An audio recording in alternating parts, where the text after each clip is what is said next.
I am not teaching, I am publicly learning.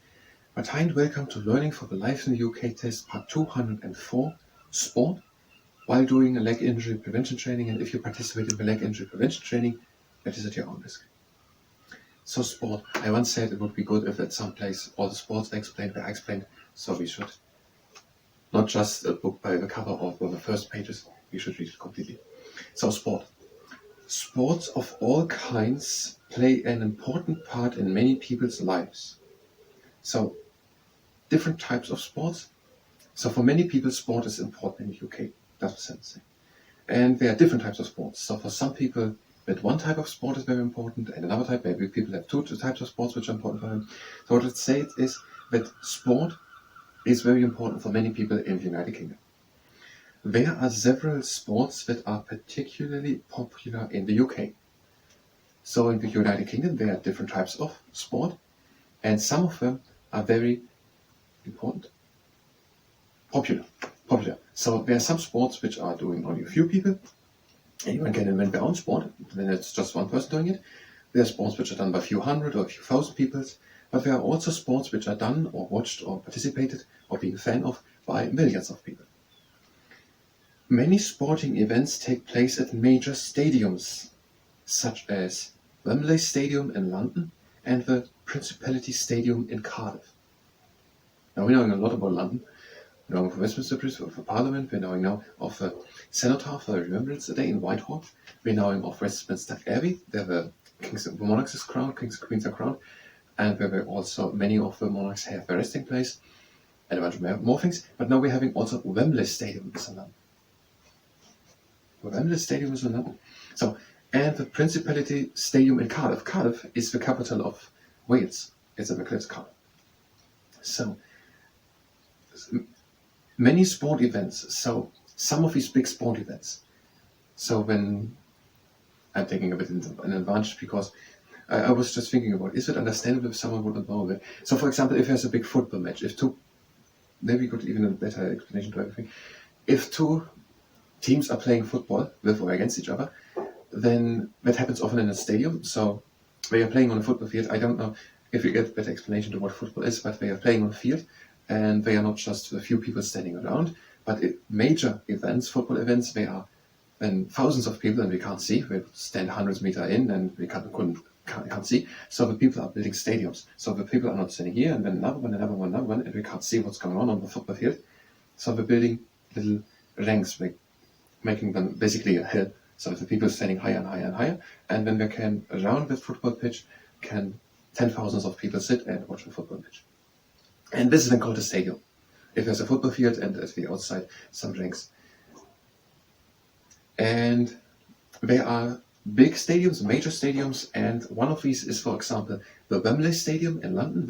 In London, the Wembley Stadium is a very big stadium for 10,000s of people. And the Principality Stadium in Cardiff. And Cardiff is another one of these big stadiums. There are more big stadiums and many, many, many more football pitches than just these very big stadiums. Local governments and private companies provide sport facilities such as swimming pools, tennis courts, football pitches, dry ski slopes, and gymnasiums. Many famous sports, including cricket, football, lawn tennis, golf, and rugby, began in Britain. So, local governments, so I mean of towns and smaller cities, the politicians, so the people who are governing there in the smaller towns, and also private companies providing sport facilities. So, there are sports which can be just done at home. Maybe we're going to do some bit in a moment, but there are sports like football playing or tennis playing or ski or swimming pools, which most people cannot do at home. So that the cities or the local governments are providing these facilities, a swimming pool so that people can swim, or also private companies are opening things up so that they having the money and the place and the ability to govern or to rule such a football field or tennis courts or swimming pools or something like that. So basically that sentence is saying, it's a bit complex expressed if someone does not know what it means. The city has the local government or private companies, they having a lot of money and they building a swimming pool. And now people can come there and swim there. So they provide the facilities. Not everyone has at home a swimming pool. So in some cities there are swimming pools and people can go there and swim in these swimming pools. Or tennis courts, football pitches, dry ski slopes and gymnasiums. And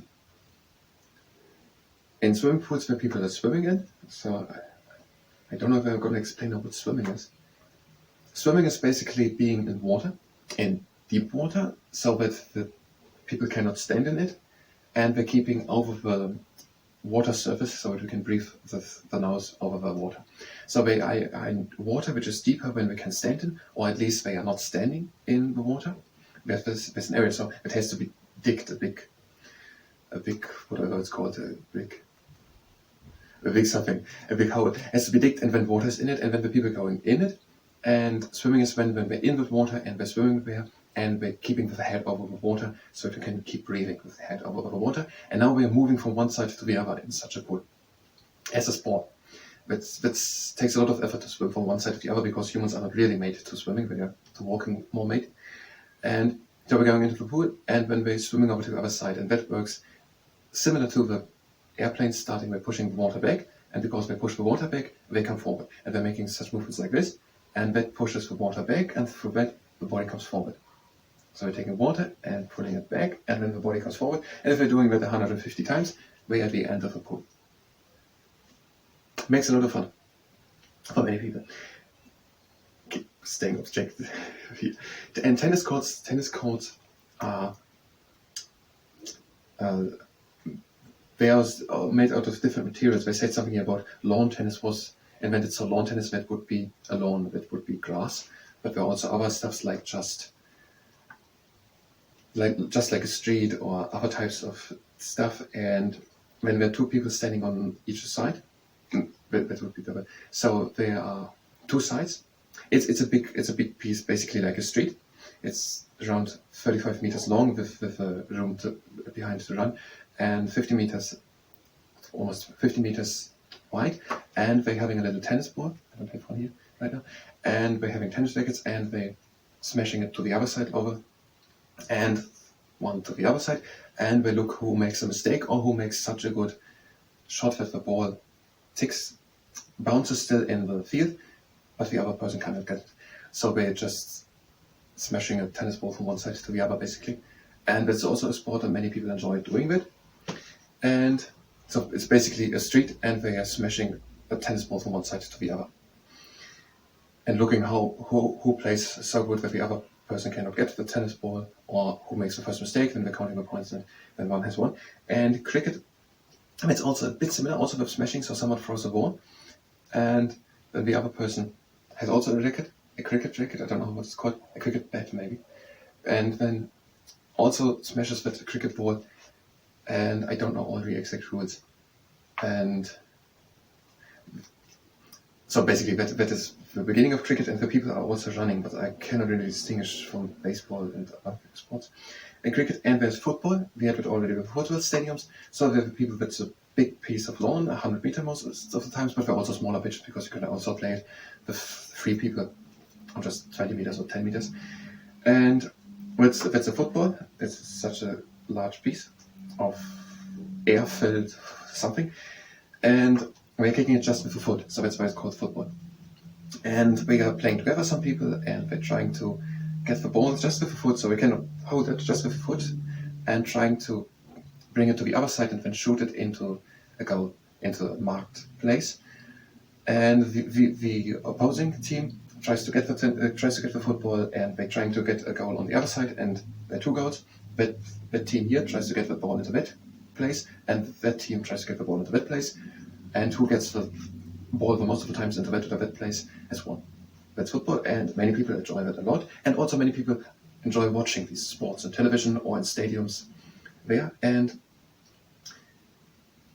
dry ski slopes, so ski running, that is, they're having basically a piece of wood, like a fence, underneath the feet, and then it goes a slope down, and then they are basically sliding down the place.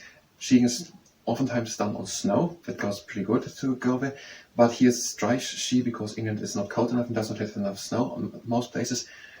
So that is just dry city slopes. They don't have normal ground. They have I don't know what it's called. So it is also possible basically to ski on a hill if there's no snow, and people cannot have it at home. So local governments or private companies have to build it. And then gymnasiums, I'm not completely sure what it means, but I think that's gymnastics, and it's different types of gymnastics. But there's so many different types that I can't really start, and I don't really know what it is. And many famous sports, including cricket, football, lawn tennis, golf and rugby, began in Britain. So there are sports in the world, but someone has to come up with this idea just to do what we're going to do. And some people have the idea to do some sports. As just said, anyone can invent a sport, and just one person can do it. But it happened in England that, for example, cricket or football or lawn tennis or golf and rugby were invented, or they had the beginning that actually 10, 20, 100,000, millions of people are doing them, and many of these sports are done around the world.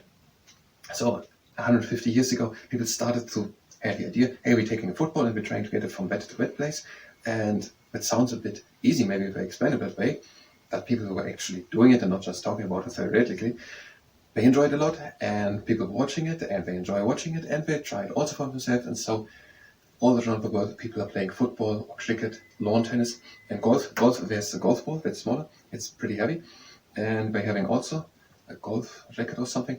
And I think I don't know what shoulder. And when we're having it lying there, and when we're having a racket, and they also smashing that golf ball far away, and we're trying to get that golf ball also in a little place, but the little place can be hundreds of meters away. And we're looking how many times do you have to kick against the ball or smash against the ball to get the ball into the place.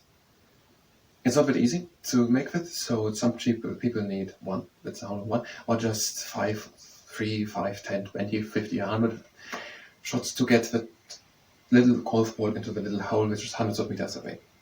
And the person who needs the least of shots wins.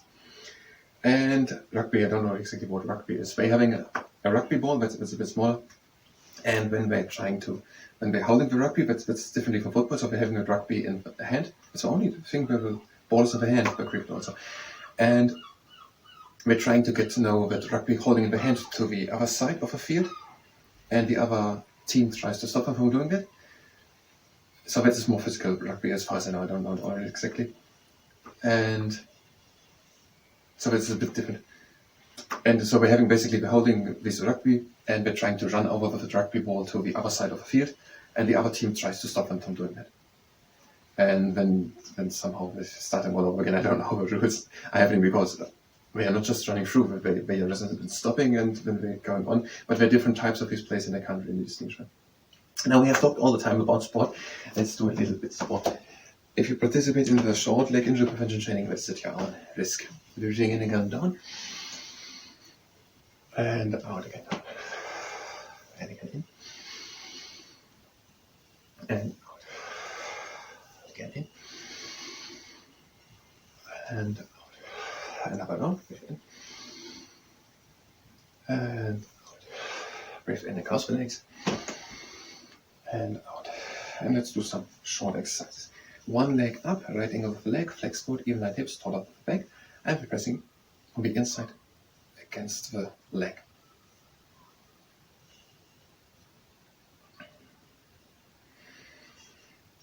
You don't have to do it too forceful. Just press it. And now with the other leg, we really don't have time. The other leg up, same setup, and we're pressing moderate force against it. Right angle of the leg, flex foot, even line hips, taller than the back.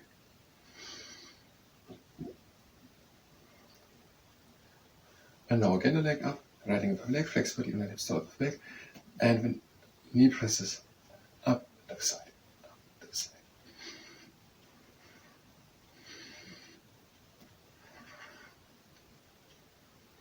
Knee presses up to the side, up to the side. And with the other leg, the leg up, the knee presses up to the side, up to the side.